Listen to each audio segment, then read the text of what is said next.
بسم اللہ الرحمن الرحیم۔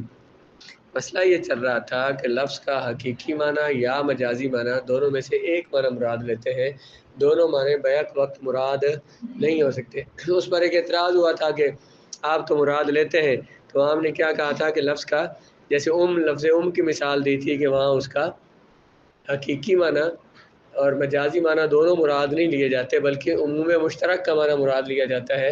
عموم مشترک وہ معنی ہوتا ہے کہ جس میں لفظ کا حقیقی معنی اور مجازی معنی جس کے جز نظر آئیں۔ وہاں ہم نے سے مراد اصل لیا تھا، تو اصل جو ماں ہے وہ جو حقیقی ماں ہے وہ بھی حرام ہے، اس کے ساتھ بھی نکاح جائز نہیں، حرمت علیکم امہاتکم، اور جو مجازی مائیں ہیں ان کے ساتھ بھی نکاح کرنا جائے۔ تو جو حقیقی مائیں ہیں یا دادیاں نانیاں جو مجازن ان کو ماں کہتے ہیں وہ بھی تو اصل ہے، تو ہر اصل کے ساتھ نکاح جائز نہیں ہوتا، وہ عموم مشترک والا معنی تھا۔ یہاں پہ انہوں نے مثال دی ہے کہ لفظ کا حقیقی اور مجازی معنی دونوں بیک وقت مراد نہیں ہو سکتے۔ اس پر مثال دی ہے کہ اللہ رب العزت نے فرمایا او لامستم النساء فلم تجدوا ماء فتیمموا صعیدا طیبا، جب تم عورتوں کو لمس کرنا مس کرو اور تم پانی نہ پاؤ تو فتیمموا صعیدا طیبا، تم تیمم کر لو پاک مٹی کے ساتھ۔ اب لمس کا ایک حقیقی معنی ہے چھونا، ہاتھ کے ساتھ چھونا، جسم کو جسم کے ساتھ ٹچ کرنا، اور اس کا مجازی معنی لیا گیا ہے جمع کرنا۔ اب احناف نے اور شوافے نے یہاں دونوں یہ معنی مراد لیا کہ اس کا معنی یہ ہے کہ جب تم عورتوں کے ساتھ جمع کرو اور تم پر غسل لازم ہو جائے، پھر تمہیں پانی نہ ملے تو تم پاک مٹی سے تیمم کر لو۔ یعنی وضو اگر لازم ہو، بندے کو پانی نہ ملے تو پھر بھی بندہ تیمم کر سکتا ہے، اور غسل لازم ہو اور پانی نہ ملے تو پھر بھی تیمم کر سکتا ہے۔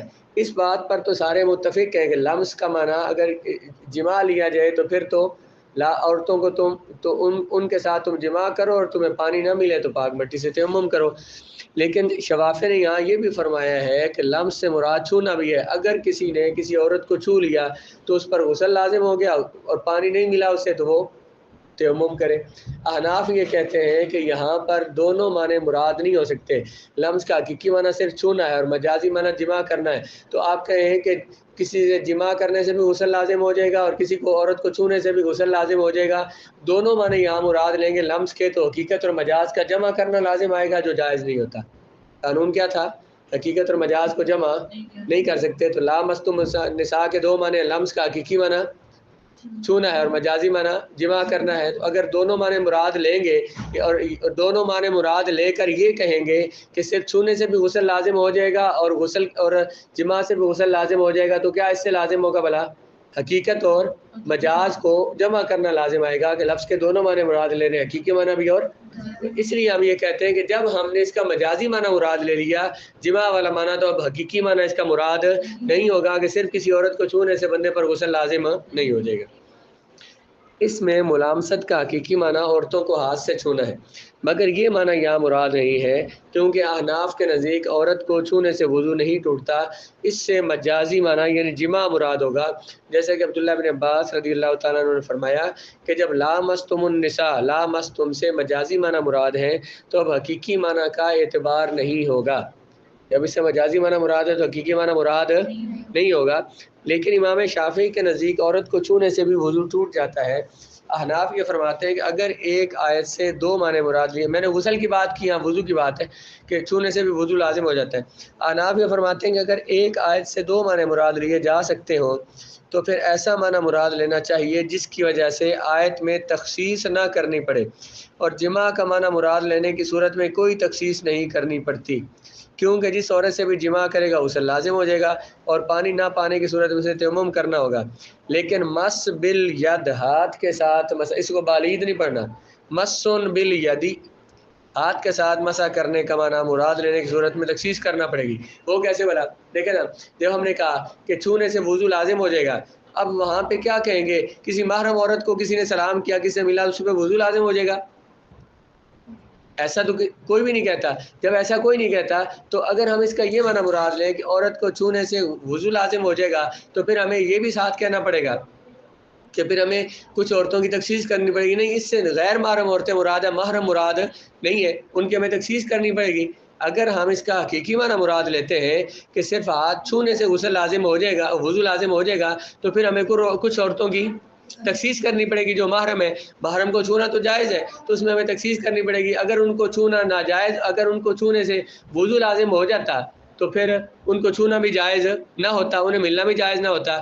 تو اگر ہم اس کا حقیقی معنی مراد لیں کہ یہاں لمس بالید مراد ہے کہ کسی بھی عورت کو ہاتھ لگائیں گے تو وضو لازم ہو جائے گا، تو پھر کچھ عورتوں کی تخصیص کرنی پڑے گی، انہیں خاص کرنا پڑے گا کہ ان عورتوں کو سے تو چھونے سے تو غسل لازم نہیں ہوتا، باقی عورتوں کو چھونے سے وضو لازم ہو جاتا ہے.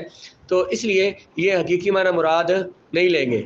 لمس اس کا حقیقی معنی کیا ہے؟ لامستم کا ہاتھ کے ساتھ چھونا. یہ اگر معنی مراد لیں تو کیا لازم آتا ہے؟ اس کے لمس کے معنی میں تخصیص کرنا پڑتی ہے کہ فلاں فلاں عورتیں جو ہیں انہیں چھونے سے تو وضو لازم نہیں ہوتا، باقی عورتوں کو چھونے سے وضو لازم ہوتا ہے.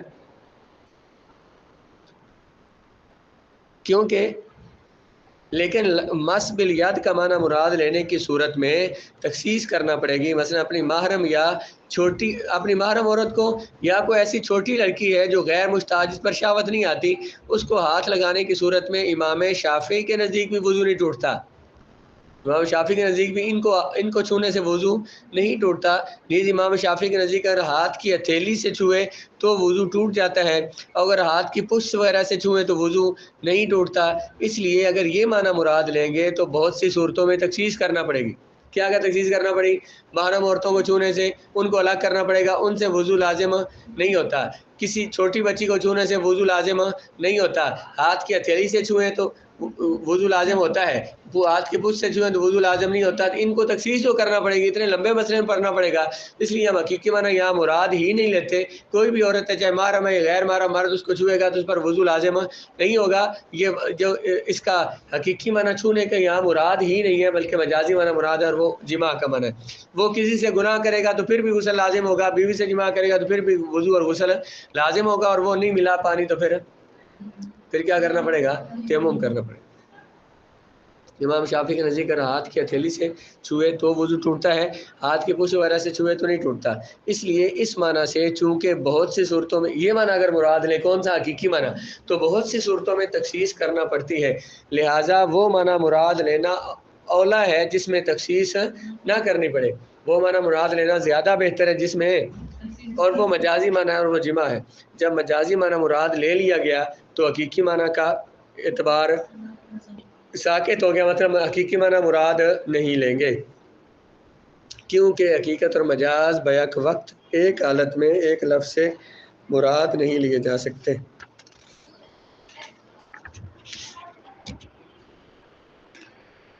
اس پر امام محمد نے ایک مسئلہ بیان کیا. کسی بندے نے وصیت کی کہ یہ میرا مال جو ہے نا میرے موالی کو دے دینا. مولا کی جمع موالی، یہ مال میرے موالی کو دے دینا. اب مولا جو ہے نا لفظ مشترک میں بھی اس کی مثال ہے، یہ مشترک بھی ہے اور اس میں حقیقت اور مجاز بھی ہے. حقیقت میں مولا کسے کہتے ہیں اور مجازن مولا کسے کہتے ہیں؟ ایک بندے کا غلام ہے جو اس نے خریدا ہوا ہے تو یہ اس کا مولا، یہ حقیقی مولا ہے. اس غلام کو بندے نے آزاد کر دیا، اس نے آگے غلام خرید لیے. اس غلام کے جو غلام ہے، تو ایک بندہ پہلے مولا تھا، وہ آزاد تھا، اس نے کسی غلام کو خریدا، اس نے غلام کو آزاد کر دیا. بعد میں اس غلام نے آگے اور غلام خریدے، تو یہ جو پہلا جو مولا تھا، یہ جو غلام اول ہے، یہ بھی اس کا مولا ہے، اور اس سے اگلا بھی اس غلام کے جو آگے مولا ہے وہ بھی اس کے مولا ہے.